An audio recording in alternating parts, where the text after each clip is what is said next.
The cameras were rolling. The lights were steady. Every actor knew their lines by heart. But in the middle of one of the most powerful scenes ever filmed for The Chosen, everything suddenly stopped. The director's voice broke through the silence. Cut. Stop everything. What happened next left the entire crew speechless. Some cried. Others stood frozen, unable to believe what they had just seen. It wasn't a mistake. It was something no one could explain. The day began like any other on the set of The Chosen. The sun rose over the dusty hills, casting a soft golden light on the wooden crosses built for the scene. Crew members moved quickly, setting up cameras, checking sound levels, and brushing the sand away from the equipment. It was the day they would film one of the most emotional moments in the entire series, the crucifixion of Jesus. For weeks, the team had prepared for this moment. Every detail was carefully planned: the weather, the lighting, the position of every actor. The director, Jenkins, had spent nights thinking about how to capture the pain, the love, and the sacrifice of that moment. He wanted it to be real, not just acted. This was more than a show. It was a message that reached deep into people's hearts as the crew finished their setups. The actor playing Jesus took his place. The wooden beam rested across his shoulders. Dust clung to his skin, and sweat rolled down his face. Around him, extras dressed as Roman soldiers tightened their grips on ropes and hammers, preparing for the take. The atmosphere was tense but calm. Everyone respected the gravity of what they were.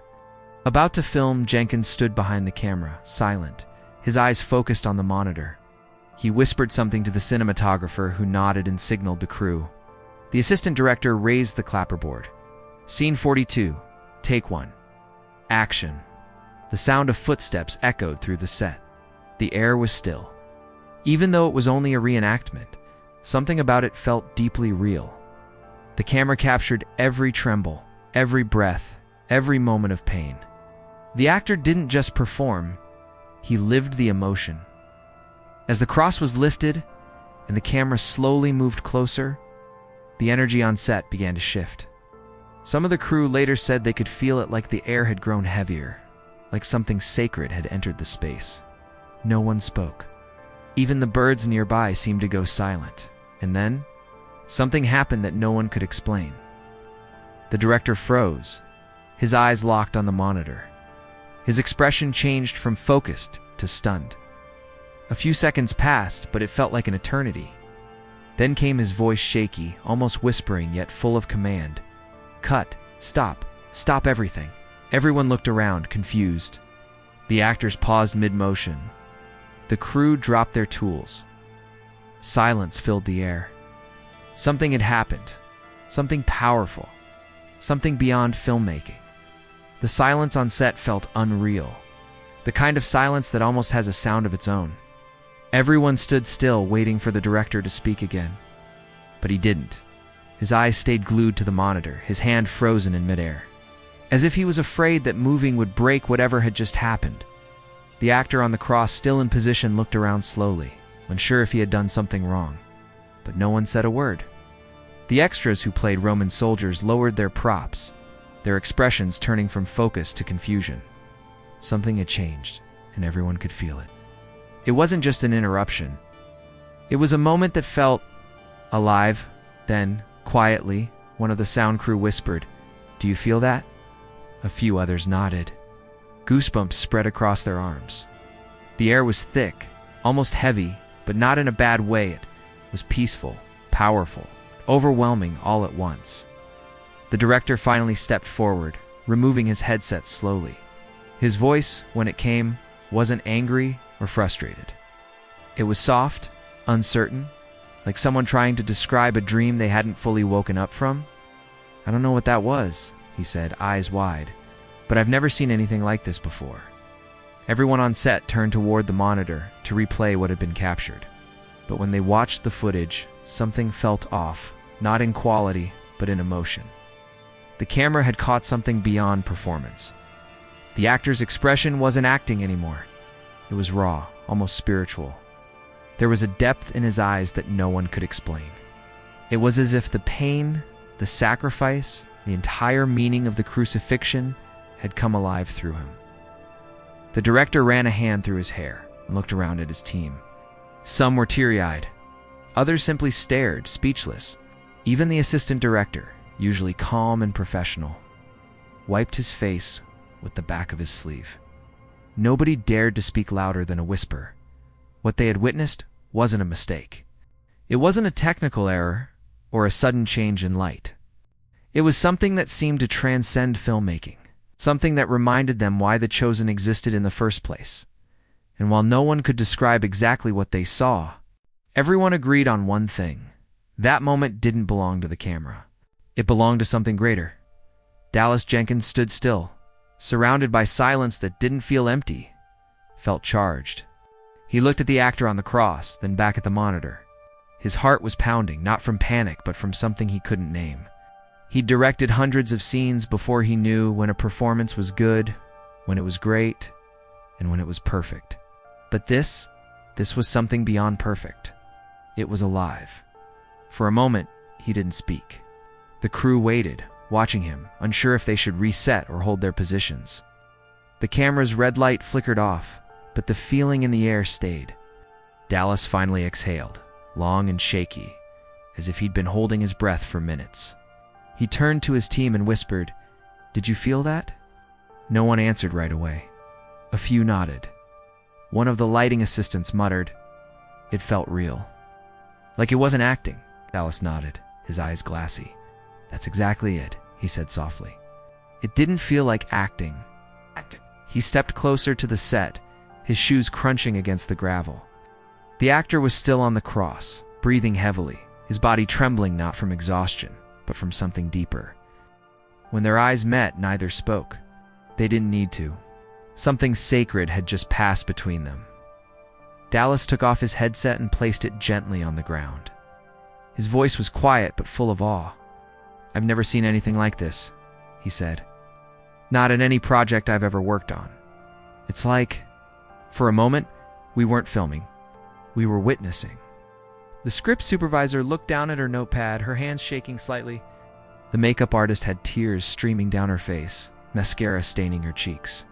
Even the extra sows who were supposed to remain tough, emotionless Roman soldiers, stood in silence. Some with tears in their eyes, Dallas turned toward the camera again, pressing his hand against the monitor as if to feel the moment through the screen. "There are no words for this," he whispered. "This isn't just cinema. This is something holy." And as he stood there, surrounded by his stunned crew, he realized the truth. This wasn't just a scene about Jesus. It was a moment when everyone, for a heartbeat in time, felt what that sacrifice truly meant. That day, Dallas didn't just direct a crucifixion scene. He witnessed a moment of revelation. The air on set didn't return to normal after the director's words. It just stayed different. The cameras had stopped rolling, but nobody moved. Some crew members stood frozen in place, like they were afraid that moving would break something sacred that had just settled over them. Grip leaned against his light stand, staring down at the ground, his eyes wet. The boom operator, usually calm, always steady, had his hands trembling as he tried to remove his headset. "I don't know what that was," he whispered, "but I felt it in my bones." The makeup artist dropped her brushes, tears spilling as she quietly said, "It didn't feel like acting. It felt like he was really there." Her voice cracked on the word "he," and no one needed to ask who she meant. Behind the monitors, cinematographer took off his cap and wiped his face. His camera had captured thousands of shots before battle scenes, miracles, moments of laughter, but he swore this one looked different. "It's like the light changed," he said softly, like something unseen stepped onto the set. Even the background actors, the ones playing Roman soldiers, had lost their composure. These were people used to fake blood and long shooting hours, but now several of them were shaking. One of them, his armor half fallen, his eyes red, said later that he could barely breathe during the take, that it felt like time stopped. And in that silence, you could feel the same unspoken question on everyone's mind. Did we just witness something divine? No one dared to speak it aloud, but every heart on that set seemed to know. This wasn't just another day at work. This wasn't just a TV show. Something had moved among them, something bigger than cameras, scripts, or performance. Dallas Jenkins finally broke the stillness. He looked around at his crew people who had given their all to this project. Tan said quietly, "If you ever wondered why we're making The Chosen, that's why." A few people nodded through their tears. One of the assistant producers whispered that scene wasn't filmed. It was felt, and that line seemed to echo in everyone's chest. They weren't just telling the story of Christ anymore. For a fleeting, impossible moment, they had lived inside it, long after the cameras were turned off. No one wanted to leave the set. The crew lingered, standing among the lights and props, their faces still touched by what had just happened. The cross stood there, silhouetted against the fading sky, and for TH. He thought about how many times they had rehearsed this moment. The lighting plans, the camera angles, the blocking, the dialogue, the retakes. But what happened today? None of that could have created it. This wasn't the result of direction. It wasn't acting, or skill, or art. It was something beyond their control. The cinematographer later said it best. "It was like heaven interrupted the scene," he said quietly, his voice barely audible. Like the story we were trying to tell stepped out of the script and into the real world. That idea stayed with everyone. Maybe that's what The Chosen was always meant to be, not just a retelling of history, but a window into something eternal. A reminder that faith doesn't belong to the past. It breathes in every heart willing to believe. The actor who played Jesus sat on the ground after they wrapped. His head hung low, tears streaming down his face. When someone asked if he was okay, he smiled faintly and said, "I've played this role for years, but today, I felt him with me." No one knew exactly what had happened that day, but everyone agreed it wasn't just another scene captured on film. It was a moment that reached beyond the screen, beyond the script, beyond human understanding, and maybe that's the meaning behind it all.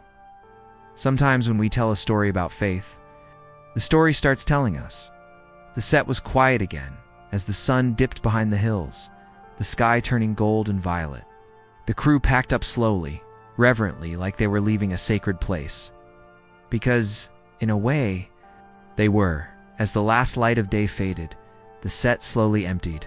But something invisible stayed behind, an energy, a presence, a peace that no one could explain. The crew didn't talk much that evening. No celebration, no chatter, no noise. Just quiet hearts and wet eyes. Dallas Jenkins walked alone toward the cross that still stood against the horizon. It was quiet now, just the sound of wind moving across the valley. The wood was rough beneath his hand, still warm from the day's heat. He looked up at it and whispered to himself, "We tried to tell his story." And somehow, he showed up to tell it with us.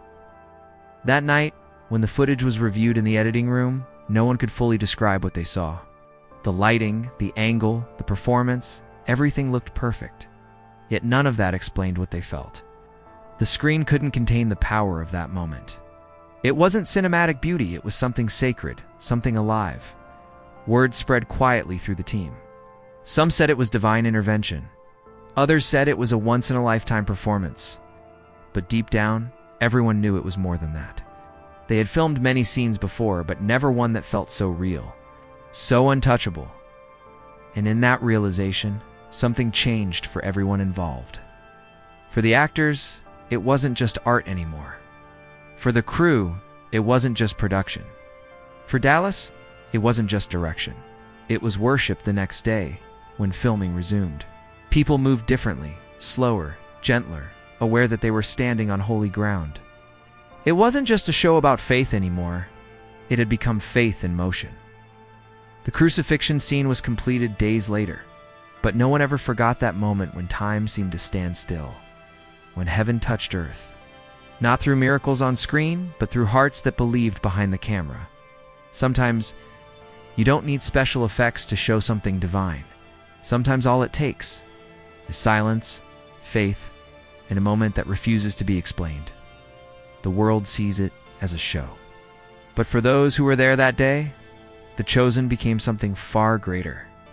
It became a living testimony, proof that when a story is told with faith, Truth has a way of stepping out from the pages and into reality. No one can explain exactly what happened on that set. Maybe it was divine presence. Maybe it was the weight of the story itself pressing against every heart in that moment. But everyone agreed on one thing. They didn't just film the crucifixion. They felt it. The camera stopped rolling, but the feeling never left. It lingered in their hearts, in their memories, in the quiet spaces between every future scene they shot.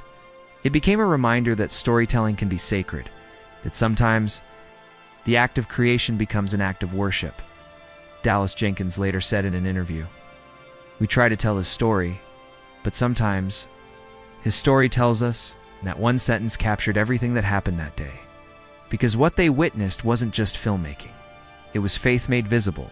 As the final images of the crucifixion were edited together, no one could watch without emotion. Some said they felt like they were there, standing at the foot of the cross. Others said they saw something in the actors' eyes that couldn't be directed, something eternal. And maybe that's the real miracle. Not the lights, not the camera, not even the scene itself. But the reminder that even now, 2,000 years later, the story of that sacrifice still has the power to stop the world in its tracks. Fade out. Soft piano music plays. The screen turns black. Then, a single line appears in white letters. Sometimes, the most powerful moments on set aren't created by us. They're given to us, the chosen, more than a series. A movement.